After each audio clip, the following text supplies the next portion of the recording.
Manifestaciones del amor, hay muchas, ¿cierto? El mundo nos vende un sinfín de formas en las que podríamos expresar o manifestar nuestro amor hacia la creación. Desde animales, desde plantas. Si tú te metes al YouTube o a cualquiera de esas redes sociales, tú vas a encontrar videos, ahora que somos esa generación tan bendecida que tiene acceso a toda forma de medios de comunicación, incluyendo las redes sociales, podemos encontrar videos en donde vamos a poder ver expresadas muchas formas de las manifestaciones que el amor se manifiesta. ¿Cierto? Lo vemos desde personas siendo creativos en cómo van a proponer matrimonio a su pareja. Lo podemos ver desde personas que rescatan animales que estaban al borde de la muerte. Lo podemos ver de personas que traen dinero a alguien que vivía en la pobreza, lo alimentan. Hay muchas formas de manifestar el amor, ¿cierto? Y todas esas formas creo que son buenas, son dignas de reconocer, muchas veces dignas de imitar y muchas veces traen un sentido de falta no hay ningún interés de por medio del por qué las personas muestran esas manifestaciones del amor. Y creo que esas son las que apelan más a lo diferente que puede llegar a ser el amor en la vida de las personas, ¿cierto? Pero a pesar de que todas esas cosas son buenas y las podemos encontrar en las redes y aún nosotros mismos ser los autores de esas manifestaciones del amor, ninguna se compara con la manifestación del amor que Dios trajo a este mundo, ¿cierto? El amor que Dios trajo a este mundo es el tipo de amor que no solamente no está buscando su propio interés, sino que es contracultura. Es contracultura porque se eleva al grado de que Dios ama aquello que no debería ser amado, ¿cierto? Aquello que demandaría no ser amado por la misma naturaleza de ese objeto de amor, que es contrario, totalmente opuesto, en rebeldía y enemistad contra la persona de Dios. Y eso es lo que hace el amor de Dios magnífico, por encima de cualquier capacidad humana de expresar amor. ¿Cierto? Eso es lo que hace el amor de Dios distinto al amor promedio que podemos encontrar en los hombres y mujeres promedio que habitamos este mundo. Es un amor, por decirlo así, alienígena. O sea, no de este mundo. Es un amor fuera de este mundo, fuera de serie. Ese tipo de amor solamente lo puede mostrar alguien que no pertenece a este mundo de lo creado, que en otras palabras no fue creado. El único que puede manifestar ese tipo de amor es Dios. Y ya lo ha manifestado. Dios ya ha amado de esa forma. No sé si alguna vez has escuchado, a veces por ignorancia o por lo que sea, por emocionalismo tal vez, podemos llegar a escuchar frases o declaraciones de personas de que Dios, ámanos más, ¿no? Ámanos más. Dios ya nos amó lo suficiente, ya no nos puede amar más. A Dios ya se le agotó el amor en la forma en la que ya amó. No porque Él tenga de alguna forma su fuente de amor se agote, sino porque no hay una expresión más grande del amor que la que Él ya mostró en la persona de su Hijo Jesucristo. Ese es el amor más grande. El amor más misericordioso, el amor más fuera de este mundo que pudiéramos encontrar en esta vida. ¿Te has puesto a pensar en eso? No existe más grande amor. Aquel que nos amó con el amor redentor de dar a su propio Hijo por personas que no le buscaban, por personas que desde la perspectiva de Dios eran dignos, pero no de amar, sino dignos de muerte, dignos de ser destruidos, dignos de ser separados por la eternidad de su presencia. Ese es el tipo de amor que Dios da. De personas que de manera digna merecen ser rechazados por Dios. Ese es el tipo de amor que nos ha sido manifestado. Ese es el título del mensaje esta mañana, la manifestación del amor de Dios para los pecadores. ¿Quiénes son esos? Tú y yo, nosotros. Somos pecadores. Eso es parte de lo que tratamos de enfatizar cada mensaje que predicamos desde este púlpito.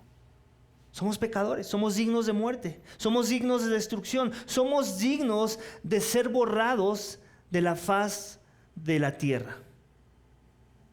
Sin embargo, a pesar de que eso es verdad, Dios se plació en amar, en mostrarnos lo diferente que es su amor en contraste con cualquier intento de mostrar grande amor que pudiera venir de ti o de mí. Tan diferente, tan distinto, que nos envió ¿a quién? A su propio Hijo. Y con eso empieza el pasaje, ¿cierto? Que acabamos de leer hoy. Versículo 9, otra vez, del capítulo 4 de la carta de Primera de Juan, dice: en esto se manifestó el amor de Dios en nosotros. ¿Ok? 2 puntos. No sé si tu Biblia tiene los 2 puntos, pero la mía sí lo tiene. Y después de esos 2 puntos nos da la respuesta de esa manifestación de amor. Dice: en que Dios ha enviado a su Hijo único al mundo para que vivamos por medio de Él. A su Hijo único. Yo creo que si eres padre, te puedes llegar a... Así, si esta es la primera vez que escuchas este mensaje y eres un papá, tienes hijos, la simple idea de dar a tu hijo para que otros vivan, ya como que empieza a costar trabajo, ¿cierto o no? Pero dices, bueno, igual y me quiero hacer el héroe, me quiero ver bien, las personas son buena onda, voy a dar a mi hijo. Pero el problema aquí no es ese. El problema es que las personas no son buena onda. Las personas no aman a Dios, no buscan a Dios. De hecho, hemos estado viendo en otros pasajes, lo vimos en la serie de Salmos de Lamento, que David decía, ¿no? Desde el vientre, ¿ok? En pecado me concibió mi madre. O sea, nacemos pecadores y por eso pecamos. Nuestra inclinación es al pecado. No es que la primera vez que pecas en ese momento se te pone la etiqueta de pecador. No, es que ya la traes desde el vientre de tu madre y entonces lo único que estás esperando es tener las fuerzas, la voluntad y la oportunidad para poder llevar a cabo tu naturaleza, que es la pecaminosidad del pecado en tu vida, en tus acciones, en tus pensamientos, en tus motivaciones egoístas de por qué haces lo que haces. Así nacemos nosotros, corrompidos por el pecado. ¿Por qué? Por culpa de los primeros pecadores. Sí, es verdad. Hay un culpable aquí. Pero no que nosotros hubiéramos sido distintos a esos primeros pecadores. También quiero aclarar. Adán y Eva pecaron en el jardín del Edén y muchas veces el argumento es, ¿por qué por su pecado nosotros estamos parados aquí? Hubiera sido el mismo caso. Ellos estaban hechos de la misma materia que tú y yo estamos hechos. Tú y yo hubiéramos tenido la misma tentación que ellos tuvieron y muy probablemente hubiéramos sucumbido a la misma tentación. Entonces al final del día, no importa, el orden de los factores no altera el producto, hubiéramos terminado metiendo la pata de la misma forma. ¿Ok? Entonces se destruye cualquier argumento en esa dirección. La realidad es que somos pecadores desde nacimiento.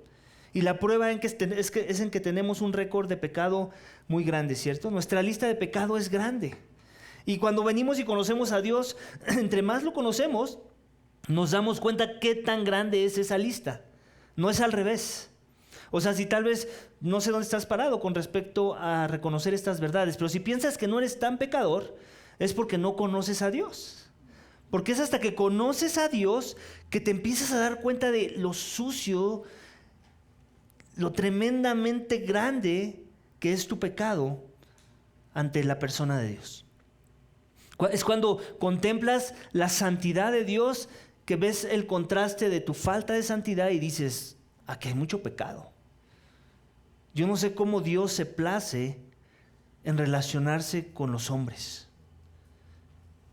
Ese debería ser el primer pensamiento a considerar, cuando en verdad conocemos a Dios.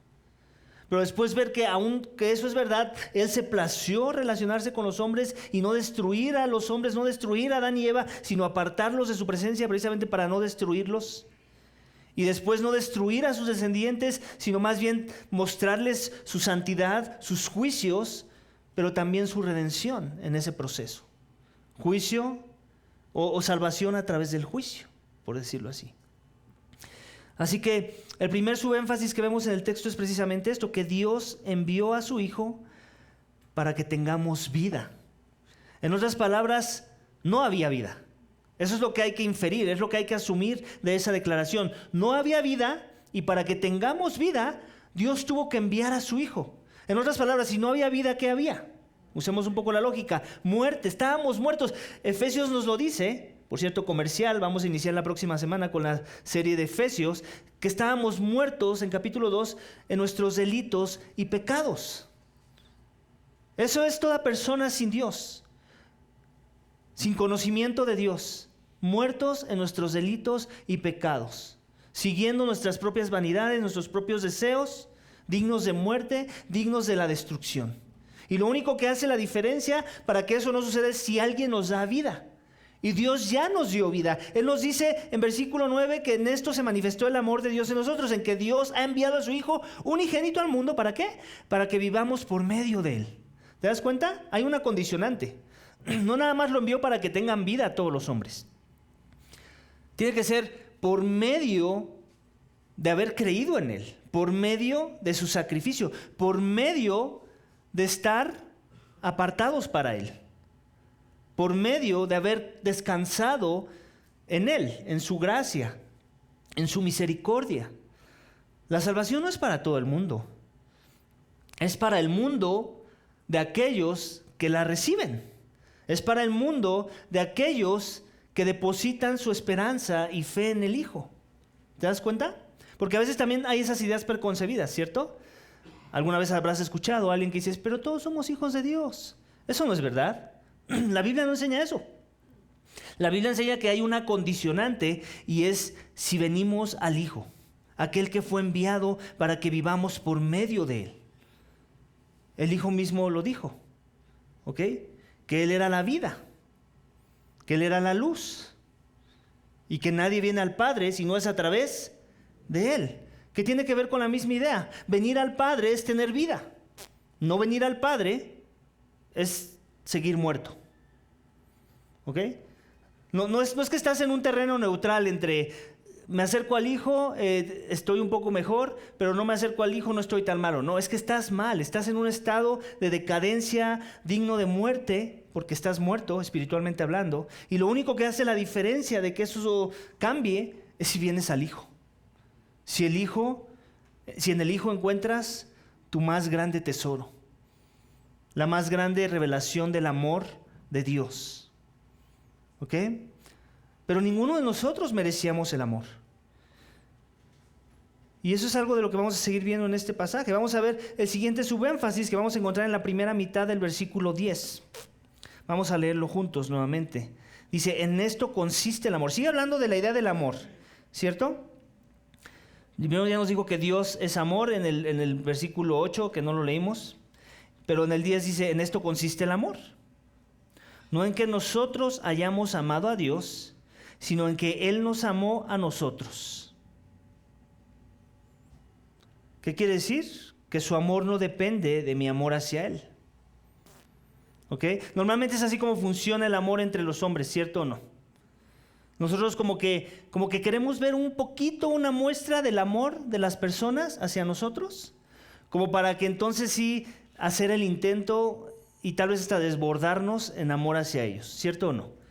O sea, muy difícilmente estamos buscando amar a quien no nos muestra por lo menos una pizca de amor, ¿cierto o no? ¿O soy el único que es tentado siempre en esas direcciones?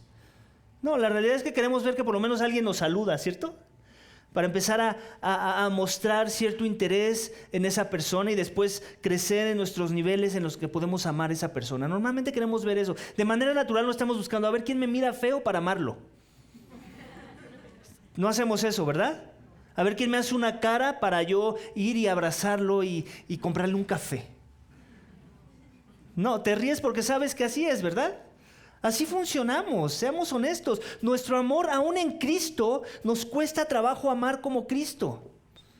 Nos cuesta. Tenemos que admitirlo porque hasta que no admitamos eso no vamos a querer crecer en mejores direcciones de amar como Dios ama. Nos cuesta, a todos nos cuesta. Y no por eso nos tenemos que apapachar, como a todos nos cuesta, sigamos igual. No, reconozcámoslo para sentirnos mal de que nos sigue costando amar a pesar de que hemos recibido tan grande amor, tan grande manifestación del amor Y entonces vengamos a Dios por ayuda para que Él nos provea de ese tipo de amor. Viene de Él. Acuérdate, es alienígena. Por poner una palabra, no estoy diciendo que Dios es un alien, ¿ok? Me refiero a la idea de que no es de este mundo. Su amor es alienígena. No es de este mundo y nosotros somos de este mundo. De aquí nos sacó Dios.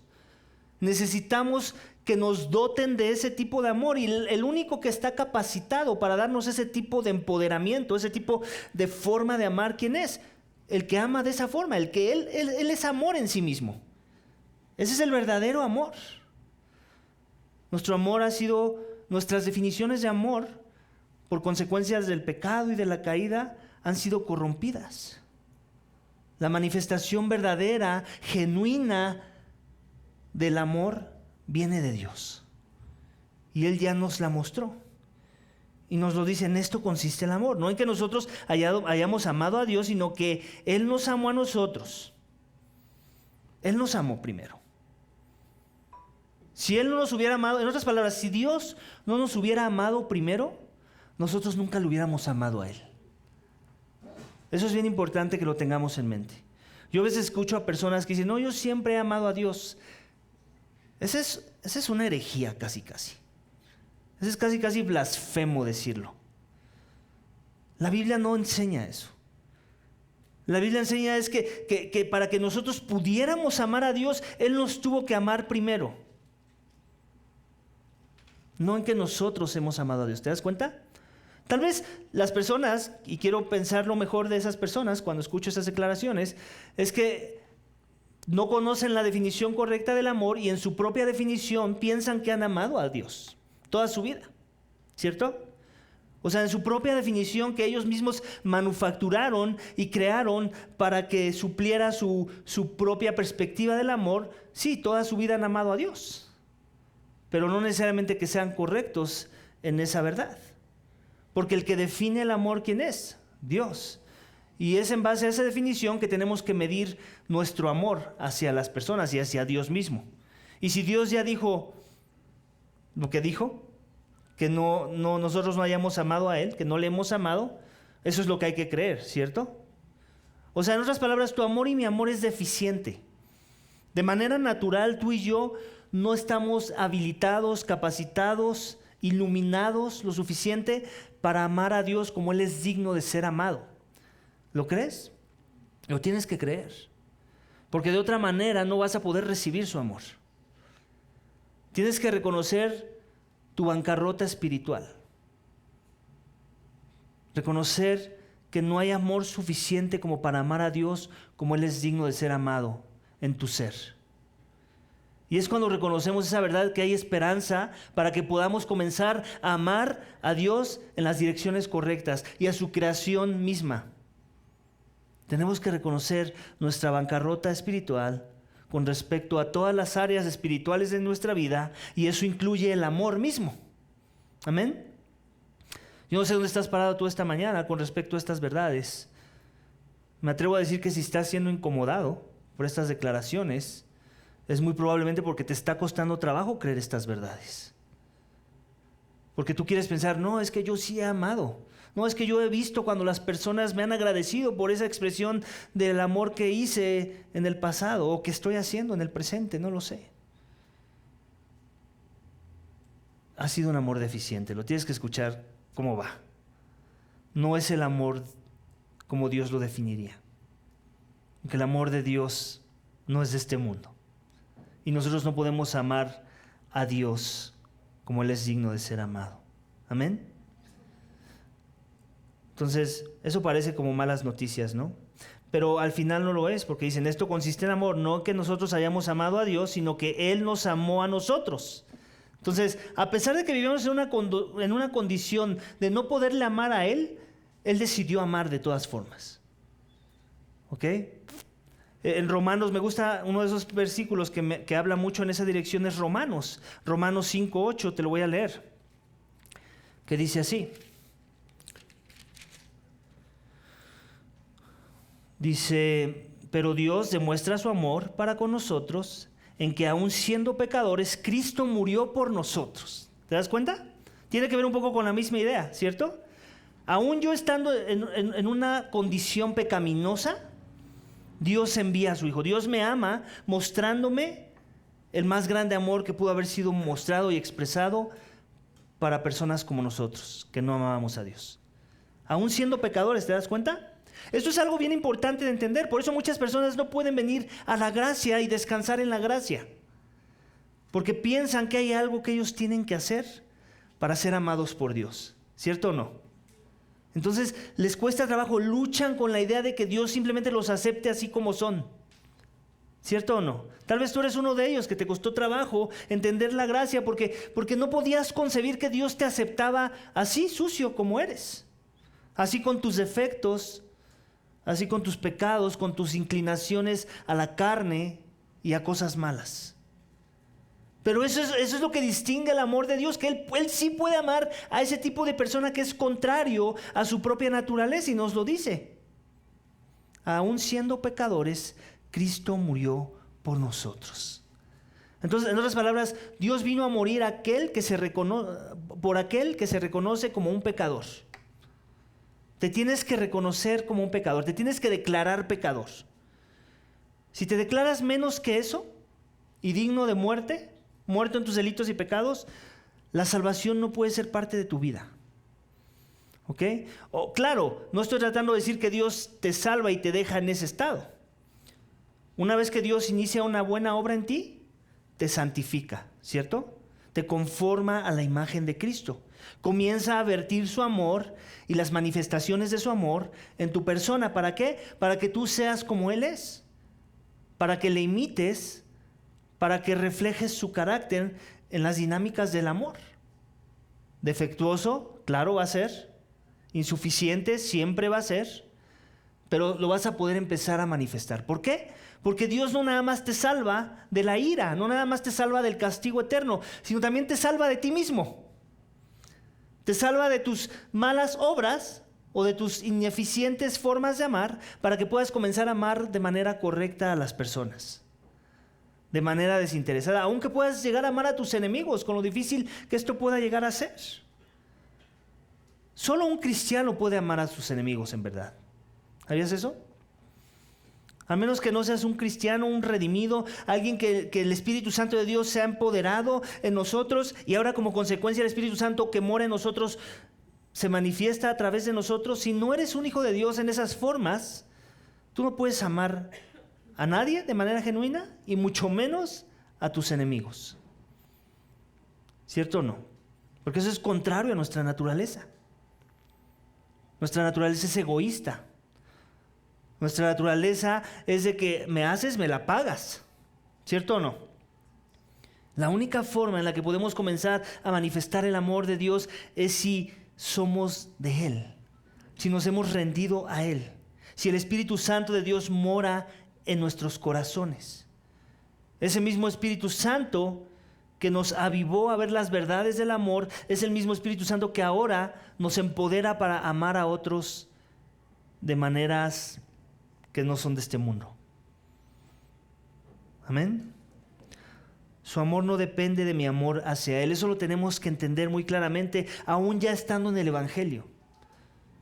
Porque muchas veces pasa de que decimos que hemos creído el Evangelio, ¿cierto o no? Y vivimos nuestras vidas y todo parece color de rosas en un inicio, pero conforme vamos avanzando en la fe, nos damos cuenta de cuántas cosas de este mundo nos siguen atrayendo, ¿cierto o no? Cuánta carnalidad todavía mora en nuestros corazones. Y muchas veces vamos a ser tentados y vamos a caer. Vamos a seguir ofendiendo a Dios. Y en ese momento la tentación va a ser de pensar que me va a dejar de amar. ¿Cierto o no? Eso nunca va a suceder. Porque Él no te empezó a amar porque vio algo bueno en ti, o porque vio cierta pureza en ti, en tu corazón. ¿Recuerdas? Aún siendo pecador, Cristo murió por ti. Hay una aseguranza de que soy salvo, de que Dios me ha amado con amor redentor, con amor infinito, no por algo que yo atraje de su persona. Ese es el engaño de la falsa religión. La falsa religión que enseña, Ah, ¿ya pecaste? Uy, no, espera, tú no, ni servir puedes. No estoy diciendo que no nos sintamos mal por el pecado. No confundamos. No estoy diciendo que no te constriña el haber pecado una vez más. No estoy diciendo que no debes de buscar formas de morir ese pecado, porque si no, entonces seríamos libertinos, ¿cierto? No somos libertinos. Los verdaderos creyentes son aquellos que entienden que Dios los amó primero, que Dios los amó no por algo que vio en ellos, sino a pesar de ellos. Y una vez que estamos parados sobre esa gracia, sobre esa verdad, ahora comenzamos a vivir vidas que manifiestan las diferentes expresiones del amor, primeramente hacia Dios y después horizontal hacia los hombres. ¿Vamos a fallar? Sí, vamos a fallar. No va a ser suficiente, nunca va a ser suficiente. Por eso necesitamos la más grande manifestación del amor. ¿En quién? En la persona de Cristo. Él sí amó perfectamente, Él nunca desobedeció, Él nunca hizo algo malo como para que su papá dijera, no te amo. Dios Padre siempre amó al Hijo, con amor infinito, con amor eterno. Y es ese amor el que ahora nos es transferido cuando venimos al Padre a través de los méritos del Hijo. Cuando yo creo que Cristo pagó por mis pecados, que Él murió en esa cruz, que en verdad Él llevó la ira y el castigo y el desprecio que yo merecía por mi maldad, cuando yo creo esa verdad, cuando yo creo en ese sacrificio, entonces el amor comienza a manifestarse en mi corazón. Porque he creído que Dios dio a su Hijo como un regalo para poder comenzar a amarme como Él ama a su Hijo. Y es ese tipo de amor el que Dios vino a mostrar, que no dependía de ver algo bueno en ti o en mí. Porque la realidad es esta, que Dios nunca ha visto nada bueno en nadie que no sea su Hijo. Aún la mejor obra que cualquier otro hombre que no sea su Hijo haya hecho al lado de su Hijo es una obra mala, porque no es perfecta. Porque no está dirigida al 100% para dar gloria a Dios. Algún tinte de egoísmo tendrá esa obra. Algún tinte de maldad, algún tinte de falta de fe. Y sin fe no podemos agradar a Dios. Es algo que también Dios nos da en su palabra. ¿Cómo si pueden agradar mis obras aún imperfectas a Dios? Cuando están centradas y fundamentadas en la fe del Hijo. Son esos esfuerzos que Dios ve y considera.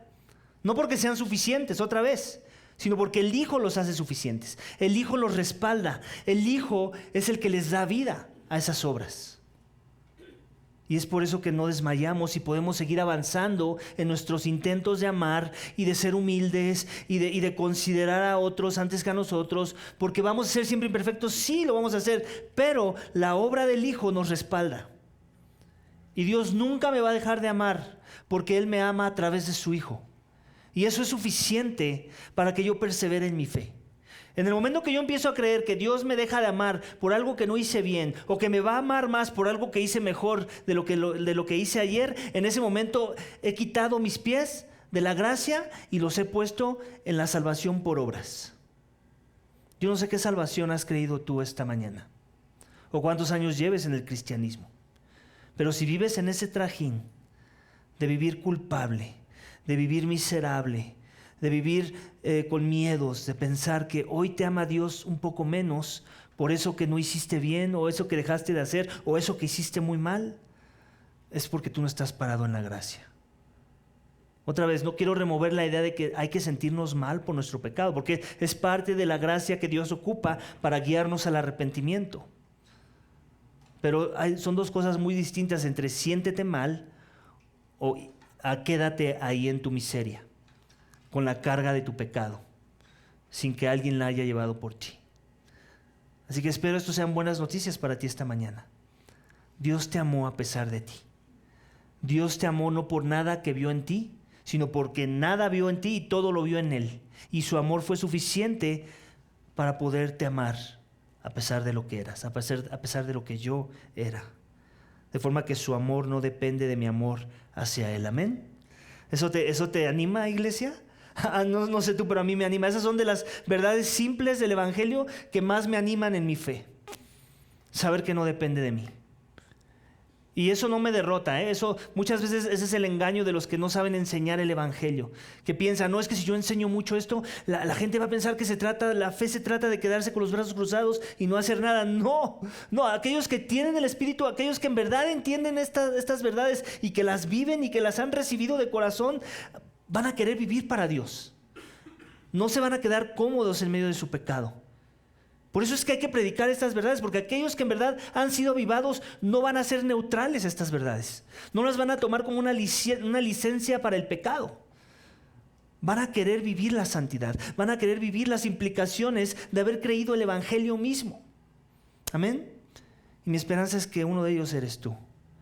Que estas verdades que escuchas, que son como armonía, que son como un canto mágico a mi corazón, me empoderan para seguir perseverando en la gracia, para vivir las implicaciones del evangelio, para buscarme, en encontrar formas, en esforzarme más de amar a mi Dios mejor y amar a mi prójimo mejor, amar a los que Él llamó con amor redentor primeramente y también al mundo perdido que aún no le conoce. Amén. Y por último, en la segunda parte del versículo 10 vemos lo siguiente. Dice, Él nos amó a nosotros y envió a su Hijo como propiciación por nuestros pecados. Ese es el último subénfasis del mensaje de esta mañana. Su amor satisface su ira santa. ¿Ok? Dios, su amor es tan grande porque su justicia es muy grande. Su amor es tan necesario porque su justicia es perfecta. Dios no va a dar por inocente al culpable, ¿cierto? Nahum 1:3 lo dice y otros pasajes de la Escritura. Si yo entiendo esa verdad, entonces entiendo que yo soy culpable y declarado culpable ante su trono justo de juicio, ¿cierto? Si Él juzga mi ser, en este mismo momento lo que ve en mí es un transgresor de su ley, un transgresor de su voluntad, un transgresor de su carácter y su santidad. ¿Eso qué me hace? ¿Digno de qué? De castigo, de condenación, de muerte. Digno de recibir la ira justa que es santa de parte de Dios. Otra vez, no confundamos que Dios, así como su amor es distinto al de nosotros, su ira es distinta a la nuestra. La mayoría de las veces tu ira y mi ira es injusta. Nos airamos por motivaciones egoístas, ¿cierto? Por nuestro pecado mismo. La ira de Dios nunca es así. Siempre es justa. Siempre es santa. Siempre es buena. Siempre tiene que ver con las motivaciones correctas. Y por eso es lo que la hace buena, eso es lo que la hace justa, eso es lo que la hace santa. Y en su santidad, Él demanda la muerte. La paga del pecado es muerte. ¿Ok? Tú y yo hemos pecado. Hemos sido destituidos de la gloria de Dios. ¿Qué merecemos? Muerte. Eso incluye su ira, entre otras cosas. También incluye un castigo eterno. Incluye un infierno, incluye un juicio, incluye la destrucción de nuestras almas, por decirlo así. ¿Cuándo nuestras almas son destruidas? Cuando estamos apartados de la presencia de Dios, de aquel que es la fuente de la vida, ¿cierto? Eso es lo que la gente va a experimentar por la eternidad en el infierno. Aquellos que no doblen su rodilla a la verdad del evangelio que Dios ha enviado a su Hijo, van a experimentar la muerte espiritual por la eternidad. Ser separados de la presencia del ser más bueno que ha existido por la eternidad, que es Dios. Su ira santa se va a ver manifestada en esas formas. No su amor, sino su ira. Su amor ya se manifestó. Y esa es la oportunidad para que tú y yo, que escuchamos estas verdades y que reconocemos dónde estamos parados con respecto a la evaluación que Dios hace sobre nuestras vidas, vengamos y corramos por misericordia a Él. La misericordia que ya nos mostró en enviar a su Hijo. Pero si la misericordia no es algo que recibimos mientras todavía tenemos la oportunidad y caminamos en esta tierra, lo que sigue después es su ira santa. Y ya estamos bajo cierta ira, lo vimos ayer que estábamos en la cena, explicando un pasaje de Juan 3:36, que dice que la ira ya está sobre el pecador. La ira ya está sobre el pecador. Lo único que está pasando es que Dios la está refrenando, ¿ok? como cuando alguien está tal vez sosteniendo, no sé, por poner una ilustración, una losa, ¿ok? Que ya está, o sea, ya está vencida, ya nada la sostiene, ni las paredes ni los pilares. Esa persona la sostiene, pero va a llegar un momento en que se va a cansar de sostener esa losa, y en cuanto quite las manos y caiga, esa losa va a aplastar a todo el que quede abajo de la losa. Entonces todos los pecadores están bajo esa losa, la losa de la ira de Dios. Y lo único que la sostiene es su gracia y su misericordia, que es infinita en la persona de su Hijo y que es temporal si no confías en su Hijo. Se va a acabar, tiene fecha de expiración. Y yo no sé dónde estás parado tú esta mañana con respecto a estas verdades, pero mi esperanza es que si entiendes tu condición, si aún no le conoces, si reconoces que estás bajo la ira santa de Dios, entonces vas a venir a Cristo, vas a venir a la verdad encarnada en la persona de Cristo, quien es nuestra propiciación, esto es nuestro sacrificio por nuestros pecados. La propiciación es un término muy rimbombante que lo que significa en realidad es que es el hecho o la acción de absorber la ira de Dios a través de un sacrificio. ¿Ok? Es un sacrificio que absorbe la ira de Dios, de tal forma que la ira ya no sea más para aquellos que confían en ese sacrificio. ¿Ok? Entonces, esas son las buenas nuevas.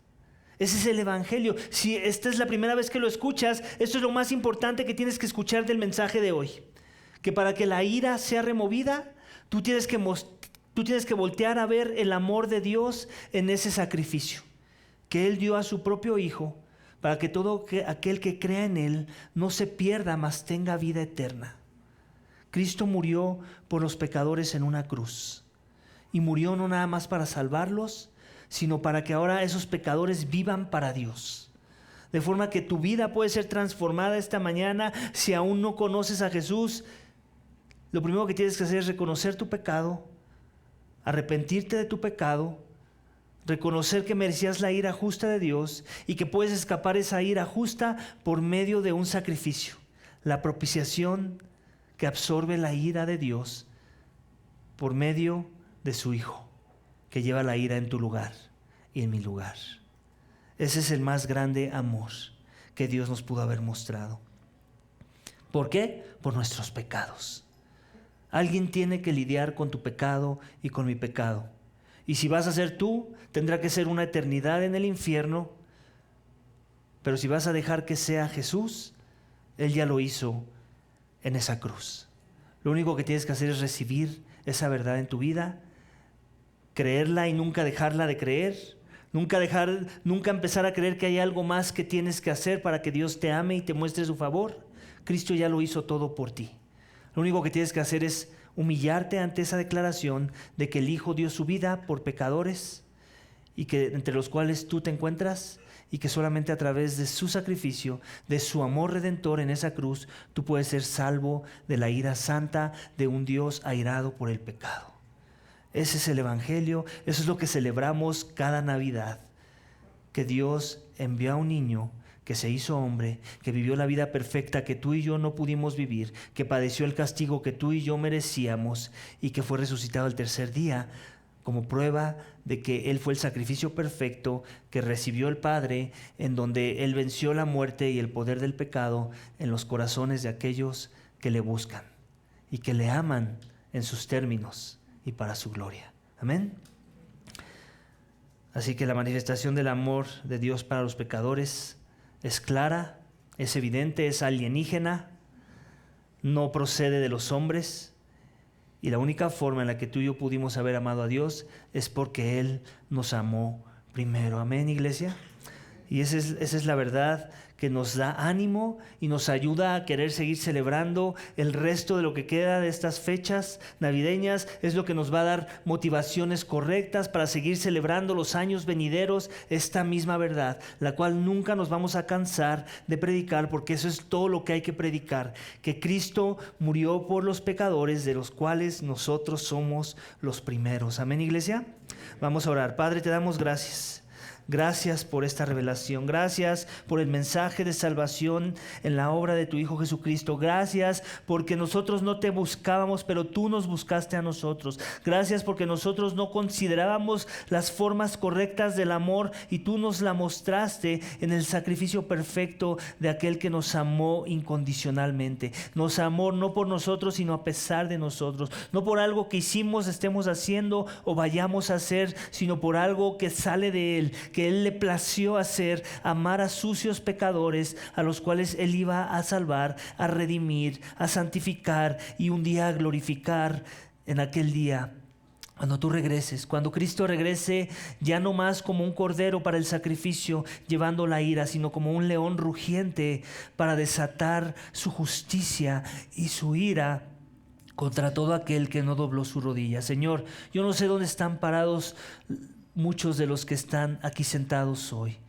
Yo me atrevo a pensar que la mayoría te conocen, que la mayoría han sido abrumados y han sido tocados por el amor infinito que has mostrado en la obra de Cristo en la cruz. Pero Padre, yo sé, y seguirá siendo así, que siempre habrá algunos que se sientan, escuchan este mensaje y es como si hubieran ido a ver una película de Hollywood, o como si hubieran ido a ver algún programa de televisión o alguna serie de Netflix. Señor, mi oración y mi ruego es que el Evangelio sea lo suficientemente poderoso en los corazones de aquellos que lo escuchan, como para que se quebranten, se humillen y vengan a la reconciliación por medio de los méritos de Cristo, para que sean tu pueblo, para que puedan caminar en la verdad, en la vida que el Evangelio trae a los corazones de aquellos que lo escuchan. Señor, yo ruego que la salvación sea una verdad en los corazones de cada uno de los que hemos escuchado tu palabra hoy.